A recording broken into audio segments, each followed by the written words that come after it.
Uyg'urlar Junxo millati emas. Xitoy aytimidagi anarning donasimi emas. Xi Jinping vazifaga o'tirgan 10 necha yildan buyon Uyg'urlarni asos qilgan Uyg'ur elidagi har qaysi millatlarni anarning donasidek deb ta'riflash hukumat uchur vositalarida moda bo'lishga boshladi.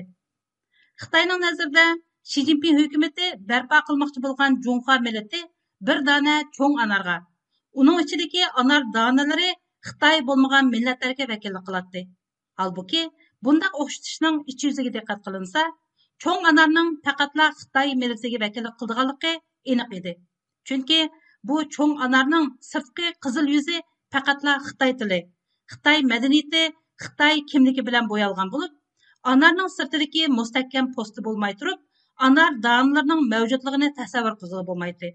Demak, bugun Uyg'urlar hayot qilish uchun anar posti ichiga o'rnashgan sonsizlagan anar donalarining faqatla biri bo'lishi, ya'ni boshqa anar donalari bilan birlikda bir butun anarni tashkil qilgan Junxo millatiga singib ketish kerak. Mana bugun, ya'ni 27 sentabr Xitoy Kompartiyasining bosh sekretari Xi Jinping Beyjingda o'tkazilgan Millatlar Ittifoqini ilgari surguvchilarni taqdirlash cho'ng yig'inida yana bu so'zni takrorladi. Uning ta'kidlashicha, Xitoy Kompartiyasi Xitoycha alayidagi ega bo'lgan millatlar masalasini hal qilish yo'lini 100 yillik izlanishdan keyin oxiri tepib chiqqanmish. Xitoy Kompartiyasi milliy zulmga, milliy kamsitishga qarshi turib, har millat xalqining teng barobarlik haqlarini qo'g'dab, ularni Xitoy davlatining o'rtaq xo'jayiniga aylantirganmish. Junxo millati 5000 yillik madaniyat tarixiga ega ulug' bir millatmish. Junxo millati tarkibidagi har qaysi millat va etnik to'plar o'zaro qon qarindosh bo'lib, o'rtaq madaniyatga egamish. Shuningmi, Junxo millati bo'lib shakllanish va uyushish hamma millatning o'rtaq nishoni, tarixning muqarrarligi va umumiy yuzlanishimish. Har qaysi millatlarning bir-biriga singib ketishini tezlatish, har millat xalqi oralash o'ltiraqlashish va yashash muhitini kengaytirish, har qaysi millatlarni onlarning donasidek bir-biriga mahkam bog'lab etish kerakmish. Qisqasi, Xitoy bo'lmagan barcha millatlar Xitoy yasab chiqqan bu g'ayri anarning ichiga kirib, mahkam o'rinlashishi, o'zini bu cho'ng anar ichidagi ajralmas dona deb bilishi va e'tirof qilishi kerakmish. Darvaqa, Xi Jinping yoki Xitoy Kompartiyasining Xitoylarni ul qilgan Junxo millati yaratish plani amaliyotda Xitoy millatchiligining oshqun shakldagi ifodasidir. Xitoy Xalq Jumhuriyati qurilganda va kommunistik Xitoyning tunji asosiy qonuni e'lon qilinganda, Xitoy Xalq Jumhuriyati ko'p millatli davlat degan davlat xarakteri bekitilgan. Ya'ni Xitoy o'zini xalqaroga Xitoy Xalq Jumhuriyati 56 millatdan tashkil topgan ko'p millatli davlat deb jakarlagan. Endilikda Xitoyning ko'p millatlik Xitoy Xalq Jumhuriyatini inkor qilib, Xitoylarni ul qilgan atalmish Junxo millati, ya'ni tek millat va tek ulus barpo qilish tashviqoti kommunist Xitoyning 70 necha yildan buyon jar solib kelgan butkul tashviqotlarga, hatto Xitoy asosiy qonunida bekitilgan davlat xarakteriga tubdan xilof qilmishdir. Darvaqa yaqinqi yillarda bo'libmi Xi Jinping taxtga chiqqandan buyon kommunist Xitoyning ilgirki tashviqot an'anasiga ulug' gullanish, birlikka kelish, o'zaro yo'g'irilish degandek yangi terminlar qo'shilib tashviq qilingan bo'ldi. Xuddi sobiq Sovet Ittifoqida 1950-yillardan keyin ilg'or o'rus millatini ul qilgan boshqa barliq millatlar o'zaro yo'g'rilgan sotsialistik Sovet millati barpo qilish tashviqoti o'tirg'i chiqqandek, kommunist Xitoymo yaqindan buyon atalmish Junxo millati, ya'ni Xitoylarni ul qilgan boshqa barliq millatlarni yo'g'irib tashlagan tek ulus davlati barpo qilish tashabbusini o'tirg'i chiqarmoqda. Buning natijasida 2018-yilda ochilgan Xitoyning 13-navbatlik mamlakatlik xalq qurultiyi birinchi yig'inda Junxo millati o'rtaq kimligi yaratish nishoni Xitoy asosiy qonuniga rasmiy kirgizildi. Bu haqda Xitoy ijtimoiy fanlar akademiyasi fondi qo'llagan cho'ng tipdagi tadqiqot turi millat qurilishi nuqtasidan avtonom rayonlarning nazariyaviy prinsiplari, amaliy tajribasi va real xislari nomli tadqiqot temasi diqqatimizni chekadi. Bu cho'ng turning bosqichlik natijasi deb qaralgan va G'arbiy Shimol universiteti ilmiy jurnali 2018 yillik 4-sonida e'lon qilingan Xu Wenjiao va Wang Chuke avtorligidagi bir cho'ng maqola Xitoyning bu haqdagi qadam bosqichlarini oshkorlagan. Maqolaning temasi Junxo millati hukmi asosiy qonunga kirgizildi bo'lib, maqolada bu hukmning kelib chiqishi, qiliplashgan tushuntirilishi va asosiy qonunga kirgizilish sabablari haqida tafsiliy ma'lumotlar berilgan. Bo'libmi, maqoladagi bir abzas Xitoyning bu atalg'ini o'rtaq kimlik sifatida asosiy qonunga kirgizishining keyindagi asli maqsadini aniq yo'ritib bergan. Maqolada mundaq deyilgan: 4-5 parchaga bo'linib ketgan bir davlat asla olg'a ilgarilayolmaydi. Junxo millati degan bu hukm sirtqa nisbatan milliy mustaqillik va ozodlikni amalga oshirgan bo'lsa, ichki qismiga nisbatan manjurlarning siyosiy va tarixiy meroslariga o'rtaq varislik qilish orqali har qaysi millatlarning o'z oldiga mustaqil bo'lish yo'lini to'sadi. Aniq qilib aytganda, millatchilikning ilg'orligi shu bo'ldiki, ikki qatimliq dunyo urushidan keyin millat hukmi kuchayishga yuzlandi.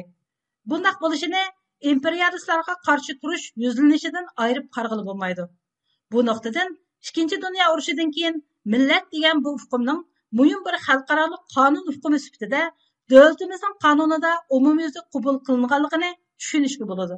Ammo Manjur imperiyasi ag'dirilishining harpisida Junxo millati hukmining o'tirg'i chiqishi Xitoyni xalqaro qonun sistemasidagi qarashlarga bo'ysundirib qolmay, balki yana xalqarada o'rtaq tashabbus qilinayotgan millat hukmiga moslashtirdi va bu hukm tadrijiy holda kishilarning qalbiga singib, xalqning milliy iftixorlik, milliy ishonch tuyg'usini yuqori pallaga ko'tardi. Yuqorqi iboralardan qaraganda, Xitoy atalmish Junxo millatini xalqaro qonunlardagi har qanday millatning o'z taqdirini o'z belgilash huquqi bor degan hukmga tatbiqlaganligi oshkora. Ya'ni Uyg'ur qatorli Xitoy bo'lmagan millatlarning qanday qarashi, nimani xohlashi va qanday yo'lda mengishini tanlashidan qat'iy nazar, ularga Junxo millati kimligini singdirish, ularni mustaqillikdan voz kechiradigan birdan-bir yo'ldir. Buning uchun Xitoy hatto Junxo millati nomli bu yasalma kimlikni qonuniy asosga ega qilgan. Bu kimlikning asosiy qonunga kirgizilishi muqarrar holda mazkur kimlikka qarshi chiquvchilarni Junxo millatining o'rtaq dushmaniga aylantirganligi aniq. Darvaqa, zamonaviy davlatchilik qurilishida bir tarixiy o'zgarish yoki islohotning bo'lishi aniq. Bu nuqtadan Uyg'urlar, Tibetlar, Mo'ng'ullar yoki Xitoydagi Xitoy bo'lmagan har qanday millatning Xitoylarga o'xshashlar o'z milliy mustaqilligini qo'g'lishish haqlari bor. Bu haqlarning atalmish Junxo millati nomli saxta kimlikka qurbon qilib etilishi qabul qilg'usiz bir jinoyat. Chunki Junxo millati kimligi xitoylashishni tashabbus qiladigan nazariya bo'lib, uning yadrosida Xitoy millatining manfaati hammadan ustun turdi. Bu haqda yuqorqi maqoldami aniqlama berilgan. Tarixga qaraydigan bo'lsak, 20-asrdan ilgirki Xitoy tarixida hech vaqt Junxo millati deydigan bir hukm bo'lgan emas. Bu hukm 1902-yili Liang Qichao tarafidan o'tirib qo'yilgandan keyin bu so'z toki bugungacha faqat Xitoy millatining yana bir xil atalishi shaklida iste'mol qilinib kelgan. Bugun Xi Jinpingning Junxo millati 5000 yillik uzun tarixga ega deyishi sepi o'zidan aldamchilikdir. Chunki bu nomning paydo bo'lganiga amdila 100 yildan oshdi. Kommunist Xitoy 6 yilning oldida 2018-yili ondan bu atalg'ini asosiy qonunga kirgizgan bo'ldi. 19-asrdan buyangi dunyo tarixiga nazar soladigan bo'lsak, G'arbni bosh ko'targan zamonaviy davlat qurish hukmi xalqaro millatchilik ig'ining uyg'onishiga asos olgan edi. Imperializmning cho'kishi va milliy davlatlarning qurilishi dal bu vaqtlardan boshlab o'tirg'i chiqqan. Gerçi bu jarayonda nurg'un millatlar o'z milliy mustaqilligini qo'lga olgan bo'lsa-mu, ammo Uyg'ur qatorliq bir qism millatlarga nisbatan milliy mustaqillik turli mushkulotlarga liq to'lgan bir uzun va mushkul safarga aylanib qoldi. Bundaq bo'lishimi, dal Xitoyning o'z milliy kimligi bo'lgan Xitoy millatining o'rniga Junguluq yoki Junxo millati kimligini qo'llanishi, xalqaralashtirilishi va bu orqali o'zini dunyo tarixida China deb atalgan jug'rafiyalik rayonlarning qonunliq varisiga aylantirilishi uchun edi. Shunisi aniqki, Uyg'urlar azaldan Junxo millati degan kimlik hukmini qabul qilgan emas. Shundaqla tarixda mayli til, madaniyat, etnik kelib chiqish va psixik aloyidlik jihatdan atalmish Junxo millatiga bog'langan emas. Uyg'urlarning nazarida Junxo millati deganlik Xitoy deganlikdir. Uyg'ur kimligining shakllanish tarixi aran 100 yillik tarixga ega atalmış Junxo millati kimligi hukmidan ko'p uzun tarixga egadir. Shundaqkan Uyg'ur xalqi atalmış Junxo millati degan bu yot kimlikni qandoqmi o'ziga tosh qila olsin? Xuddi 1933 yili Sharq Turkiston istiqlol jamiyati tarafidan Qashqarda nashr qilingan Istiqlol majmuasida aniq deyilganda, Sharq Turkiston xalqiga Xitoylarning o'zimi ham so'zimi kerak emas. Shuni ta'kidlash kerakki, millat kimligi shu millatni shakllantirgan makon va tuproqqa bog'langan kimlikdir. Har qanday bir millatning shakllanishi va taraqqiy qilishi ma'lum bir tuproqqa hamda jo'grafiyalik madaniyatga bog'langan bo'ladi. Tuproqsiz millat shakllanmagandek, millatsiz tuproqning tarixiy izlari bo'lmaydi. Millat kimligidan voz kechish o'z tarixidan va zaminidan voz kechish demakdir. Uyg'urlar o'zining necha ming yillik shonliq tarixida shakllantirgan Uyg'ur degan bu shonliq kimligidan aslo voz kechmaydi. Chunki bu kimlik Uyg'urlarning zamin haqqiga shohid bo'lgan hurlik orzularining reallikqa aylanish yo'lidagi bir mash'aldir.